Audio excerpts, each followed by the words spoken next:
사람이 이제 하루에 선택하는 일들이 한 70가지가 된다 그러죠. 그래서 아마 일부 예배에 나오신 분들은 오늘 날씨가 추우니까 조금 누그러진 다음에 2부, 3부에 나오겠다 이렇게 생각하고 2부, 3부에 나오신 분들도 있고 뭐 이럴 거예요. 그 다음에 아침에 영하 13도로 떨어진다니까 이같이 좀 옷을 두껍게 입어야 되겠다 이래 생각해가지고 여러 가지 옷을 챙겨 입은 분들도 선택하며 챙겨 입은 분들도 있을 것입니다. 이처럼 작은 일에서부터 시작해서 우리가 오늘 하루를 살면서 70여 가지를 대개 선택하면서 이 하루를 산다고 합니다. 근데 중요한 사실은 우리가 무엇을 선택하느냐가 상당히 많은 결과를 다르게 해요. 우리가 이제 스코틀랜드 사람 중에 칼라일이라는 분이 있습니다. 이 칼라일이라는 분을 많은 분들이 알고 있는데 이분이 한 말씀 중에 중요한 말들이 많이 있어요. 목적이 분명한 사람은 환난 가운데서도 앞을 향해 전진하고 목적이 불분명한 사람은 순탄한 길에서도 한 걸음도 앞으로 나가지 못한다. 이런 말씀하면서 우리가 목적을 가진 것이 얼마나 중요하냐 이런 얘기를 하셨죠. 근데 이 칼라일의 이 부인이 사실은 이제 귀족 집안의 딸인데 아주 외모도 많은 사람들이 좋아할 만큼 그런 외모를 가졌다고 합니다. 그래서 이 칼라일의 부인이 칼라일과 결혼하기 전에 처녀로 있을 때 많은 귀족들이 이 부인에게 청혼을 했다고 합니다. 나와 결혼을 하면은 이제 큰 성을 우리가 가지게 될 것이고 또 많은 땅을 가지게 될 것이다. 뭐 이러면서 상당히 부유롭게 살 것을 약속하면서 많은 귀족들이 청혼했다 그래요.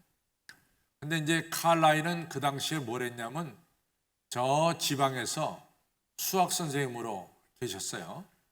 근데 이제 칼라일이 이 부인에게 편지를 보내기를 나와 결혼하면은 우리가 같이 목적을 세우고 그 목적을 같이 열심히 나아가겠습니다. 이런 아주 간단한 청혼 편지를 보냈습니다.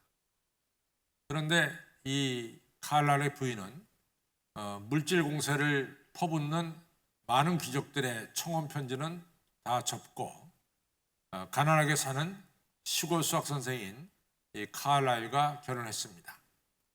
그리고 이제 칼라일이 여러분 아시다시피 이 스코틀랜드에 가보면은 가장 유명한 대학이 에딘버라 대학입니다. 에딘버라 대학에 칼라일이 총장이 됐죠. 그때 내가 이 자리에 오른 것은 내 아내와 내가 공동의 목표를 가지고 열심히 달려와서 이 자리에 임하게 됐다. 이런 이야기를 했어요. 이처럼 칼라일의 부인은 정말로 귀족의 부인이었다면은 글쎄 어떻게 됐는지 모르겠지만은 그렇게까지 여러분과 저가 이 여자를 언급하지 않았을 것입니다. 왜냐하면 수많은 귀족들이 있었으니까요. 그러나 칼라일과 결혼해서 같이 목적을 이루는 삶을 살았기 때문에 올바른 선택을 했다. 이렇게 볼 수 있죠. 이처럼 올바른 선택을 한 사람들도 있지만은 구약성경에 보면은 잘못된 선택을 한 사람도 있습니다. 대표적인 것으로 보면은 우리가 압살롬을 둘 수 있는데 이 압살롬이 아버지를 반역해요. 그래서 우리가 사무엘하 16장, 17장 이렇게 보면은 이 다윗의 왕의 아들인 압살롬이 아버지를 반역해서 군대를 끌고 예루살렘으로 진격에 들어옵니다. 그때 다윗이 얼마나 급했던지 신발도 신지 않은 채 맨발로 이 감람산을 올라갔고 기드론 골짜기를 넘어서 감람산 올라갔고 저 요단강 건너 요단강 동편인 마하나임으로 옮겼어요. 이같이 다윗이 급하게 도망가고 압살롬은 엄청난 힘으로 예루살렘을 차지했습니다.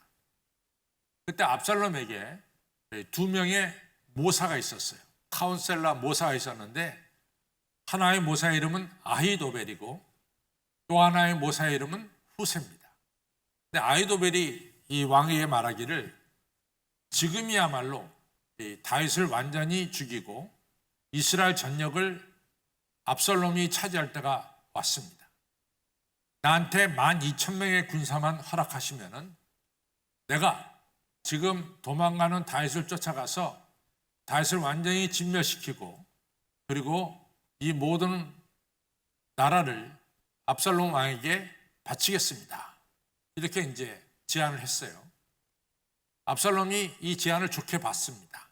그렇지만 압살롬이 또 다른 모사 후세가 있으니까 후세의 이야기도 듣자. 그래갖고 후세를 부릅니다.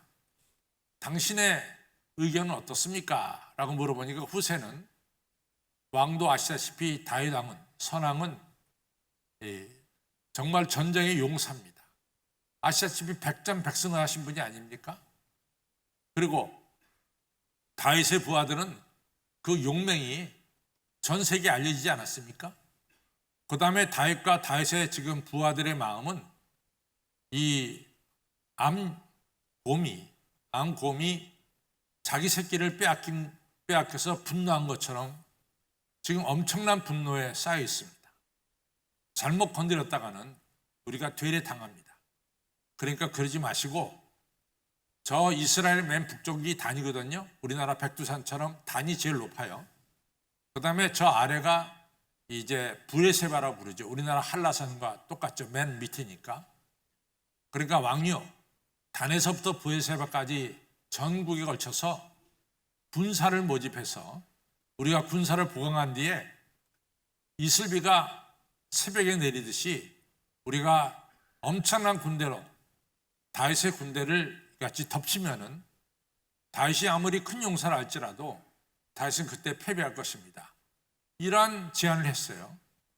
근데 이러한 두 가지 제안 속에서 압살롬이 누구의 제안을 택하냐면 지금 당장 따라가자는 아히도벨의 제안을 택한 것이 아니라 그것은 버리고 후세의 제안, 군대를 모은 다음에 그 다음에 다윗을 공격하자는 제안을 받아들입니다. 그런데 이 제안이 잘못된 제안이었어요. 왜냐하면 다윗으로 하여금 지금 급하게 도망갔는데 다윗에게 시간을 준 제안이었습니다. 그동안 다윗이 자기 도망쳐 나온 군사를 추스려서 이같이 새롭게 다윗의 군대를 재건할 수 있는 그런 시간을 준 거예요. 그래서 결국에는 다윗의 군대가 재건해서 이제 압살롬과 싸워서 승리를 거두게 되죠. 그래서 역사적으로 보면은 압살롬의 선택은 잘못된 선택이었다. 이렇게 볼 수 있어요. 또 하나 잘못된 선택은 뭐냐면은 여러분들 솔로몬 왕이 재직 기간이 40년인데 솔로몬 왕이 많은 건축을 했습니다. 우리가 잘 아는 대로 예루살렘 성전을 건축했어요. 7년에 걸쳐서.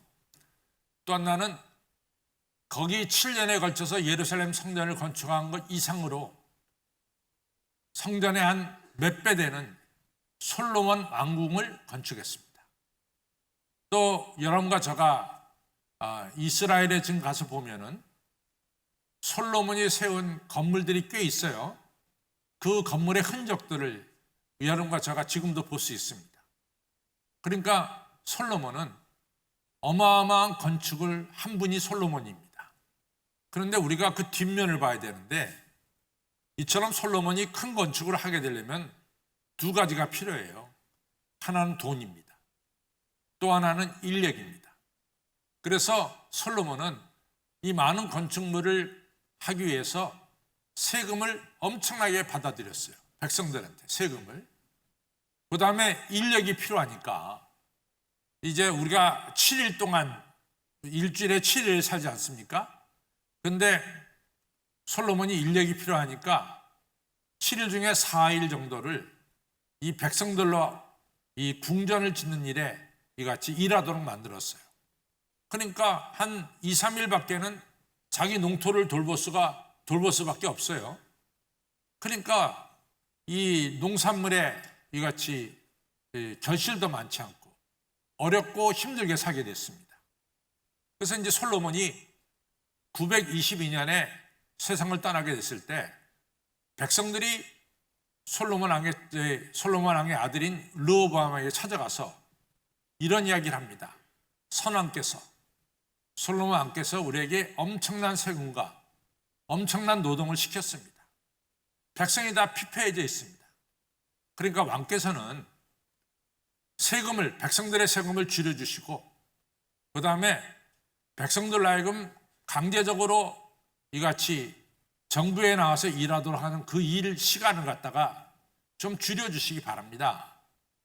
이렇게 이제 부탁을 했어요. 그랬더니 이 르호보암이, 솔로몬 왕의 아들인 르호보암이 먼저 아버지를 섬겼던 원로 그룹에게 찾아가서 이런 이야기를 합니다. 그때 원로 그룹이 르호보암 왕의 얘기를 듣고 이렇게 대답하죠. 백성들의 말을 들으십시오.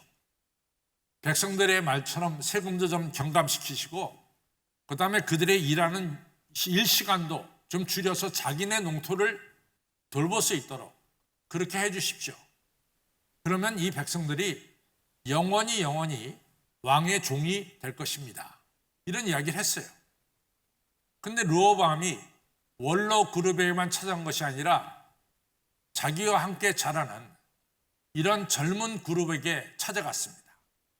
그래서 이제 백성들이 요청한 이야기를 그대로 했겠죠.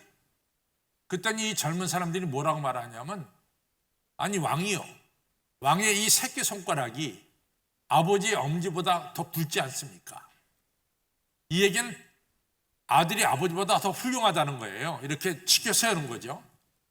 그러면서 말하기를, 아니 백성들이 말이지 어떻게 감히 왕한테 그런 얘기를 합니까? 솔로몬은 백성이 말 안 들을 때 채찍으로 다스렸는데 당신 아들은 당신은 이 정갈로 다스리십시오. 그래서 백성들을 다스려야 됩니다. 이런 이야기를 했어요. 근데 이제 르호보암에 두 가지가 있죠. 하나는 원로 그룹의 제안이 있고 하나는 자기 젊은 친구들의 제안이 있어요. 무엇을 선택하냐가 중요하죠. 그때 르호보암은 원로 그룹의 제안을 버립니다. 그리고 누구 걸 선택하냐면 젊은이들의 제안을 선택했어요. 그래서 백성들의 대표들이 왔을 때 나는 우리 아버지보다 더 강한 사람이다.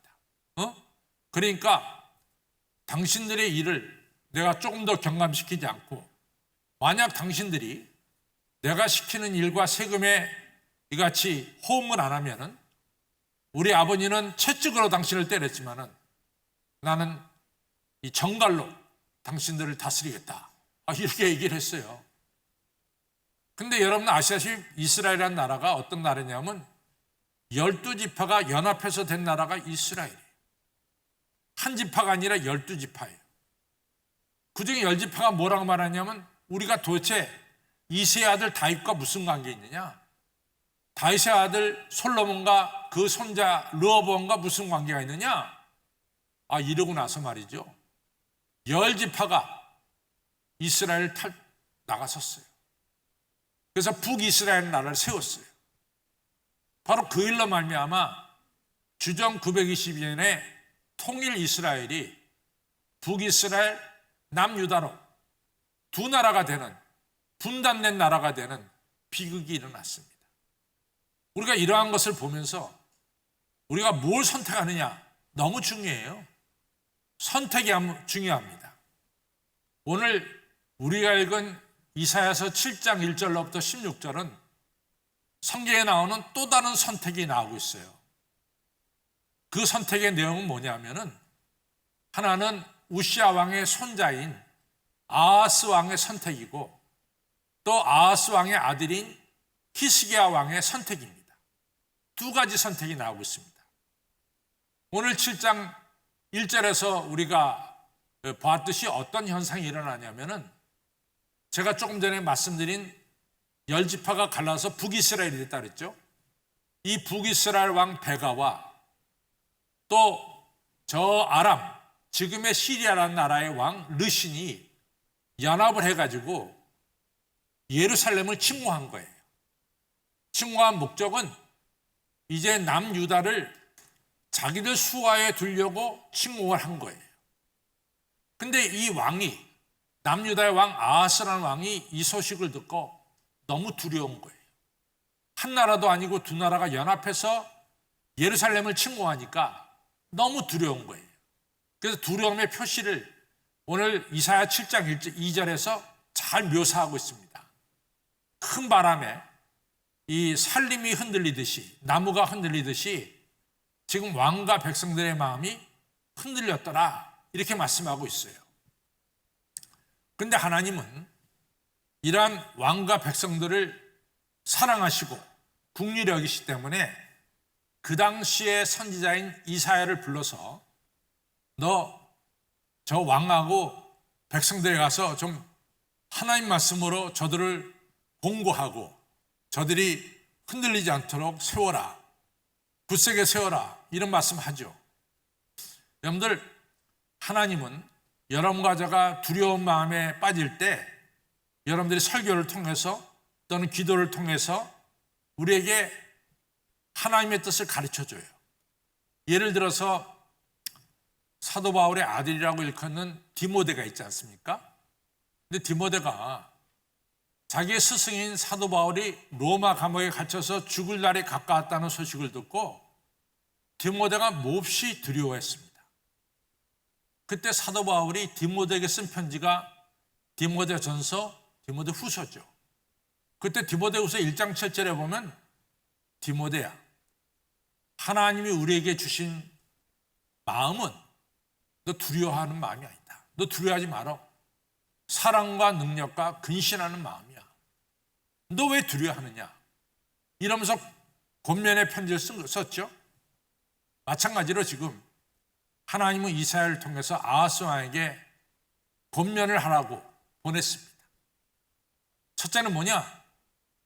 이 북이스라엘 베가와 저 시리아 아람 왕 르신이 연합해서 너를 쳐들어왔지만은 두 나라는 실상은 뭐냐? 우리가 아궁이에다 나무를 갖다 떼지 않습니까? 나무가 다 탄 뒤에 하얗게 되죠. 그걸 부지깽이라 그래요. 다 타고 하얀 재만 남은 부지깽이에 불과하다. 전혀 힘을 못 쓴다. 너 절대로 걱정하지 말아라. 그런 거예요. 근데 아하스가, 이사야 선지자가 그렇게 말씀했음에도 불구하고 아하스가 말이죠, 계속해서 두려워하는 거예요. 그러니까 하나님이 또 이사야를 두 번째로 보냅니다. 가서 말이지 두 번째 권면해라. 그러니까 이사야 선지자가 아하스 왕에게 하나님이 당신과 함께 있는지 있지 않는지, 당신이 하나님께 어떤 증거를 대달라고 얘기해라. 그러면 하나님께서 틀림없이 당신과 함께 있다는 것을, 증거를 보여줄 것이다. 이렇게 얘기를 했어요. 어떤 증거든지 요청을 해라. 그러면 하나님이 보여줄 것이다. 여러분, 그런 게 성경에 많잖아요. 예를 들어서 우리가 사사기에 보면은 기드온이 사사로 부름받아서 7년 동안 이스라엘 지배하는 미디안과 싸우러 나갈 때 기드온이 걱정이 됐어요. 도대체 하나님이 나와 함께 계시다는데 그걸 뭐로 내가 알 수 있느냐, 이런 걱정이 있었잖아요. 그래서 기드온이 하나님께 요청을 합니다. 정말 하나님이 나와 함께 계시다면 나한테 그 증표를 보여주십시오. 그것은 뭐냐면 땅은 메바르고 아침에 일어났을 때 양털은 물이 잔뜩 고여있게 해주십시오. 하나님 그렇게 해줬어요. 그때는 기드온이 거기서 끝난 거에 반대로 내일 새벽에는 땅은 물이 홍건이 같이 고여있게 해주시고 양털은 바짝 마르게 해주십시오. 그렇게 해줬어요. 그때서 기드온은 여호와 하나님 나와 함께 계시구나 하는 것을 깨닫고 기드온이 미디안과 싸워서 승리를 거뒀죠. 이번에 똑같아요. 이사야가 하나님께 어떤 증표든지 구해라. 하나님 보여주실 것이다. 아마 아하스 왕이 하나님이 정말 나와 함께 계시다는 것을 보여주시려면 태양을 24시간 머물게 해주십시오. 그래도 하나님께서 해주셨을 거예요. 그런데 아하스가 아주 좋은 말을 합니다. 무슨 말을 하냐면 나는 하나님을 시험하고 싶지 않습니다. 나는 하나님을 시험하고 싶지 않습니다. 나 하나님의 증표를 보여달라는 이런 시험하지 않겠습니다. 근데 이게 굉장히 성서적인 이야기예요. 우리가 예수님께서 마귀에게 시험 받을 때 예수님께서 그 마귀를 이길 때 하신 말씀이 뭡니까? 주 너희 하나님을 시험하지 말아라 그랬단 말이죠. 그게 굉장히 중요한 말입니다. 그러면 그 말 하나 보면은 굉장히 아하스 왕이 하나님을 경외하는 경건한 왕같이 보이죠. 그런데 이사야한테는 그렇게 얘기해 놓고 우리가 열왕기하 17장에 가서 보면은 이 아하스 왕이 아시리아 왕 디글랏 빌레셀에게 찾아가요. 디글랏 빌레셀에게. 그리고 디글랏 빌레셀에게 당신은 나의 왕이고 나는 당신의 신복입니다. 지금 우리나라에 북이스라엘과 아람이 연합해서 쳐들어왔는데 그것을 좀 해결해 주십시오. 이렇게 부탁을 한 거예요. 나 하나님을 시험하지 않겠다. 그 말 자체는 굉장히 경건하고 거룩한 말인데 속으로는 하나님을 의지하지 않고 그 당시에 강대국인 아시리아에게 찾아가서 도움을 청한 거예요. 그때 하나님이 무서운 말을 합니다. 너 봐라 앞으로. 너희 나라에 있는 포도원의 포도나무는 한 나무당 은 한 개와 똑같아. 너희 포도원에 1,000주가 있는데 1,000은과 똑같아. 그렇게 소중한 포도밭이 이제는 파멸돼서 진리와 형국이 날 것이다.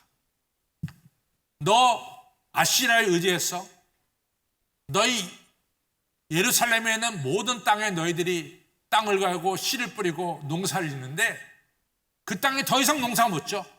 진리와 형국이 날 것이다. 하나님 심판하셨어요. 여러분, 제가 목회하면서 어떤 경험이 있었냐면은 여러분 다 아실 거예요. 그 삼성의 이병철 회장님의 큰 딸이 이인희 씨예요. 한솔그룹의 고문입니다. 이제 제가 이인희 고문님한테 세례를 베풀었는데 돌아가셨죠, 두 분 다. 근데 이제 세례를 베풀 때예요. 제가 보기에 이제 세례 받을 때가 됐어요. 그래서 제가 이인희 성도님 이번에 세례를 좀 받으시죠 그랬더니 저한테 대답하기를 목사님 내가 아직 성경도 모르고 모르는 게 많은데 어떻게 이 모르는 사람이 세례를 받겠습니까? 저 좀 성경을 배운 다음에 세례를 받겠습니다. 근데 그 내용은 얼핏 봐서는 전혀 잘못된 내용이 아니에요. 근데 그 옆에 누가 있었냐면 이 적시자자 총재했던 유중근 씨가 계셨는데 이분이 이인희 성도님에게 말합니다. 고문님이 그렇게 말씀하신 것은 교만한 말입니다. 누가 성경을 다 알고 세례를 받습니까? 다 모르는 가운데서 하나님 부르실 때 세례 받는 것이고 세례 받은 뒤에 점점점 주님을 알아가는 것입니다. 그러니까 나는 성경을 많이 안 다음에 세례 받겠다. 이것은 굉장히 겸손한 말씀 같지만 사실은 거기에 교만도 들어있습니다. 이런 얘기를 했어요. 그랬더니 이인희 고모님께서 저한테 말씀하시기를 목사님 그렇다면 제가 세례를 받겠습니다. 세례를 받았어요. 교회에서 무슨 권사 됐으면 좋겠다. 또 뭐 했으면 좋겠다 그럴 때 아이 목사님 나같이 부족한 사람이 뭘 그걸 합니까? 좀 더 배운 다음에 하겠어요. 여러분 그 얘기를 잘 보세요. 정말로 여러분들이 진실되게 나는 모자라서 못하겠다는 건가? 아니면 세상 게 더 좋아서 세상 것을 한 다음에 세상 떠나기 직전에 권사 받든지 뭘 받든지 하겠다. 잘 보시길 바랍니다. 이 아하스가 그랬다고. 얼마나 말은 그럴듯해. 나는 하나님을 시험하지 않겠습니다. 그런데 뒤로 가서는 세상의 큰 왕에게 의지해가지고 나라를 구하려고 하는 잘못된 선택을 하게 된 거죠. 그 결과 이스라엘은 황폐하게 된 거죠. 여러분들 아시다시피 요셉이라고 하는 인물, 요셉이 이 야곱의 아들이잖아요. 요셉이 은 20을 받고 이같이 애굽의 노예로 팔려갔잖아요. 그런데 창세기 39장에 보면은 뭐가 나오느냐? 요셉을 하인으로 부리는 보디발이라는 장군이 요셉을 보니까 요셉에게는 뭔가 특별한 일이 있어. 그 특별한 일이 뭐냐면은 요셉이 섬기는 하나님이 요셉과 함께 한다는 것을 확실히 느낄 수가 있었어요. 그래서 뭐라고 말하냐면 창세기 39장에 보디발이 요셉을 보니 요셉의 하나님이 그와 함께 하니 요셉의 하는 일이 형통하였더라. 이런 중요한 말씀이 나옵니다. 요셉은 애굽의 포로로 끌려가든 노예로 팔려가든 어딜 가든지 우리와 함께 하시는 임마누엘 되시는 하나님을 모시고 살았다라고 하는 사실이에요. 여러분과 저가 선택이 중요합니다. 제가 이번에 히스기야 왕의 이 선택을 보겠습니다. 아하스 왕의 아들이 히스기야인데 이 히스기야는 성경에 뭐라고 나오냐? 히스기야 전에도 히스기야 후에도 히스기야 같이 하나님을 경외하는 왕은 없었더라. 이렇게 성경은 히스기야를 이야기합니다. 히스기야는 정말로 하나님만을 의지했어요. 바로 오늘 이사야서 7장 14절에 나오는 중요한 말씀이 있죠. 처녀가 잉타하여 아들을 낳으리니 그 이름을 임마누엘이라 하리라. 이 말씀이 구약에서는 누구에게 적용되느냐? 히스기야 왕에게 적용되는 거예요. 이 말씀 바로 뒤에 히스기야가 왕이 됩니다. 우리가 신약에서 마태복음 1장 19절로부터 보면은 이제 요셉이 자기가 정원한 마리아가 자기와 관계없이 아기를 가졌잖아요. 그러니까 요셉이 굉장히 배신감을 느꼈을 거예요. 그런데 요셉은 의로운 사람이기 때문에 이것을 소리내서 저 여자가 나와 관계없이 아기를 가졌습니다 라고 말하면은 마리아는 돌에 맞아 죽는 거예요. 근데 요셉은 의로운 사람이라 조용히 끊고자 했더라. 성경 그렇게 말해요. 조용히 마리아와 헤어질 결심을 하고 이같이 일을 진행시켜 나가는 거예요. 그때 가브리엘 천사가 왔습니다. 요셉아, 네 아내 마리아 데려오기를 이같이 두려워하지 말아라. 네 아내 마리아가 성령으로 말미암아 아기를 잉태했다. 그리고 네 아내 마리아에 들어있는 아기는 인류를 구원할 예수가 될 것이고 하나님이 우리와 함께 하시는 임마누엘이 될 것이다. 이런 중요한 말씀이 나와요. 그래서 요셉이 받은 처녀가 잉태해 아들을 낳으리니 그 이름을 임마누엘이라 하는 이 말씀의 오리진은 어디에 있냐면은 바로 오늘 우리가 읽은 이사야 7장 14절이 오리진입니다. 그 다음에 이제 마태복음 19장 이하에 그 이야기가 나오죠.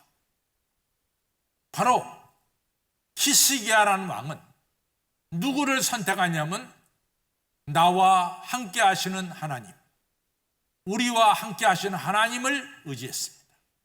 그래서 히스기야 왕 시대에 블레셋의 모든 침공을 물리치고 블레셋에게 빼앗긴다는 땅을 다시 찾는 이런 위대한 왕이 됩니다. 히스기야는 시작은 어려웠지만은 정말 나중에 창대케 된 왕이 바로 히스기야 왕이에요. 또 주전 701년에는 자기 아버지가 끌어들인 아시리아 군대가 18만 5천 명이 예루살렘 성을 갖다가 둘러쌌어요. 예루살렘이 망하는 것은 시간 문제야. 근데 히스기야는 누구를 의지하느냐? 오늘도 나와 함께 계시는 임마누엘 하나님을 의지했어요. 하나님께서 히스기야의 기도를 들어주시고 이제 하룻밤에 18만 5천 명이 하나님의 역사로 말미암아 모조리 죽고 많은 이런 역사가 일어나고 예루살렘과 히스기야는 하나님의 은총 속에 안전하게 지켜지고 그리고 앞으로 번성하는 이런 역사가 일어났습니다. 사랑하는 성도 여러분, 아버지와 아들이야.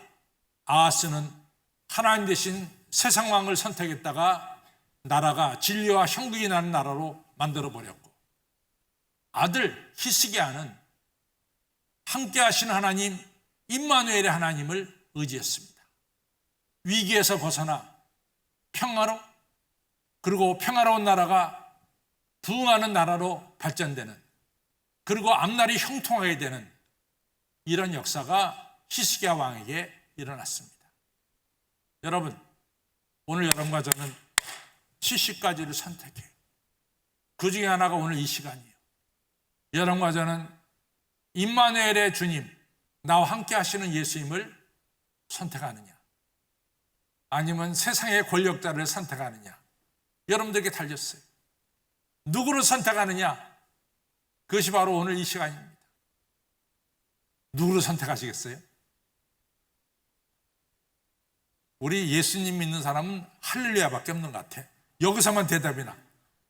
누구를 선택하시겠어요? 여긴 대답 안 해. 여러 성도님들은 대답 안 해요. 누구를 선택하십니까, 성도님들? 나와 함께 하시는 임마누엘 하나님을 꼭 선택하시기를 바랍니다.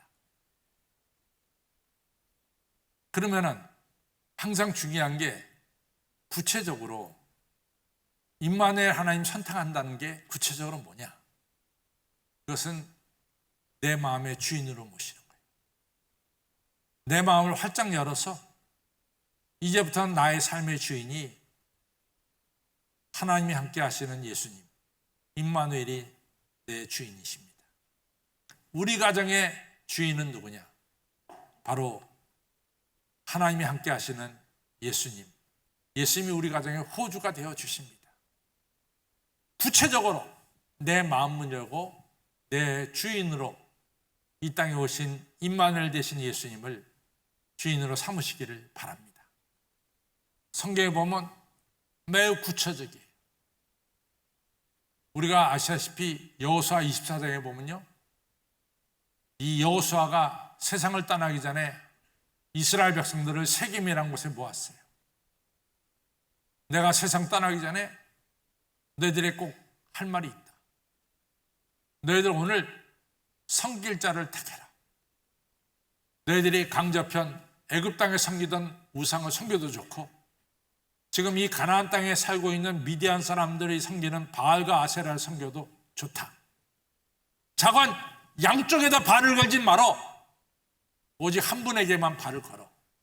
양쪽에다 발을 거는 건 아무 의미가 없어. 오직 한 곳에만 발을 걸길 바란다. 나는 나와 내 집은 오직 여호와 하나님께만 속하겠다. 너희들 오늘 섬길 자를 택하라. 중요한 말씀이 여호수아 24장에 나옵니다. 열왕기상 18장에는 엘리야라고 하는 걸출한 예언자가 갈멜산에서 바알 제단과 여호와 제단을 세우는 다음에 백성들에게 말합니다. 여러분들이 오늘날 섬길 자를 택하십시오. 저 우상인 바알과 아세라를 섬기든지 아니면 창조주 하나님을 섬기든지 여러분들이 선택하시기를 바랍니다. 여러분, 바로 이 시간이 그 시간이에요. 세상을 섬기든지 아니면 임마누엘 되신 하나님을 섬기든지 여러분들이 오늘 섬길 자를 택하시기를 바랍니다. 여호수아처럼 내 삶의 주인을 예수님으로, 나와 내 집은 임마누엘 되시는 예수님을 우리 주인으로 모시겠습니다. 이런 중요하고도 축복된 선택이 여러분들에 있기를 바랍니다. 그럴 때 바로 요셉처럼 형통하게 되고 또 예수님과 함께 승리하고 예수님 내려주시는 은혜와 축복 속에 살아가게 될 줄로 믿습니다.